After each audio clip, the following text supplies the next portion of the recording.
Christmas holidays are right around the corner. Many of us will head online before deciding where we might stay, where we might eat, but consumers are being warned to look out for fake reviews of everything from hotels to video games. Experts say dodgy reviews are on the rise and could account for up to 15% of all social media ratings by 2014.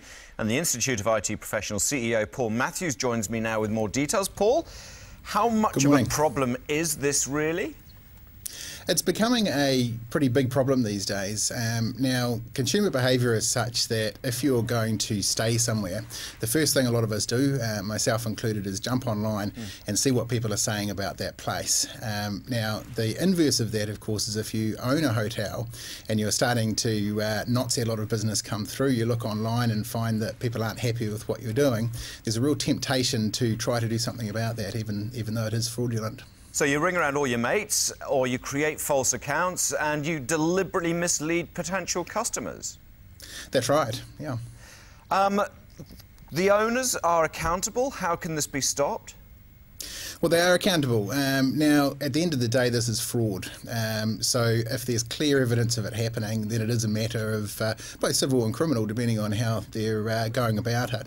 So it is a major concern. The issue is detecting it sometimes, and that can be quite challenging. I was looking around. Expedia says that they check all the reviewers have stayed and paid before posting reviews. That's obviously talking about hotels specifically. Can we expect that sort of system to be introduced across all review sites? Well, a lot of them do that now, and Hotel Club is another one that takes that approach. Now, it's not going to completely eradicate things, because somebody could still book and pay through their site and then write the review, but it does make it a little bit tougher, and I think that's the key. How well organised are these business owners? I mean, when I do this, I'll go on, and if there are 14 reviews, I might disregard them. If there are 1,200 reviews and they're sort of 80% good, then I'll say, well, hold on, there is something going for this place. I mean, are they that organised to try and really clobber these review sites? Well, I think you've really hit the nail on the head there. It's a volume game as well. Now, if you're looking at a particular hotel and there's a bunch of reviews that are saying negative things, and then 3 or 4 or 5 that are talking it up, then you start looking into that a little bit further. If you've got 1,000 reviews and they're all saying good things or bad things, then it's probably going to be quite accurate. So let's have some tips for spotting fake reviews. I mean, is there a sort of a language they're using where you can suddenly go, hold on, this is too good to be true? I think there's 3 things to really look for. One is that, as the internet overall, you can't believe the first thing that you read. So if you go online, you look at reviews for a hotel, it's a good idea to jump onto another site that also carries reviews and see what they're saying about it as well, and broaden the search a little bit. The second thing is looking at the reviewers themselves.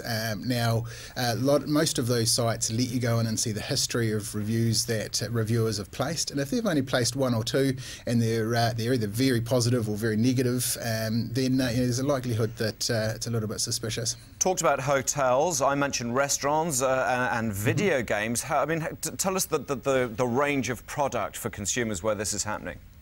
Well, it's right across the board. I mean, the obvious ones are hotels and restaurants, because there are a lot of hotel and restaurant review sites. But we've also these days got sites like Yelp, who review all sorts of businesses right across the board, both locally and at a national level. So you can go in there and see what people are saying about your local hairdresser if you want to.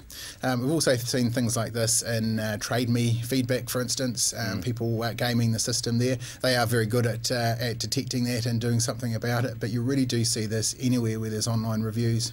Paul, if you've looked at the reviews for a hotel, they've all been wonderful. You go along and it's a complete disaster and you smell a rat. What can you do about it? Well, the most important thing is that these hotels and other businesses thrive on these reviews, and it's really important to spend a little bit of time, get online and post your own experiences, both good or bad. And that's really the best way of overcoming all of this, is if everybody is doing legitimate reviews, whether they get a good experience or a bad experience, then the fakies are just going to disappear into the night. So the key thing is to put your own perspective on it. Yeah, all right. Thank you very much, Paul Matthews. Invaluable advice. Are we naive? Have you ever reviewed a hotel or restaurant online? No, but I do use the reviews, as Paul's saying, increasingly, but I do it by bulk. If somebody's only got, as I said, a dozen reviews, I won't really take much heed by it if they've got 1,200. then I'll have a look at it, and if they're weighted well, I'll believe them. I think I'm one of the naive ones, because I'll probably read 4 or 5 and think, oh yeah,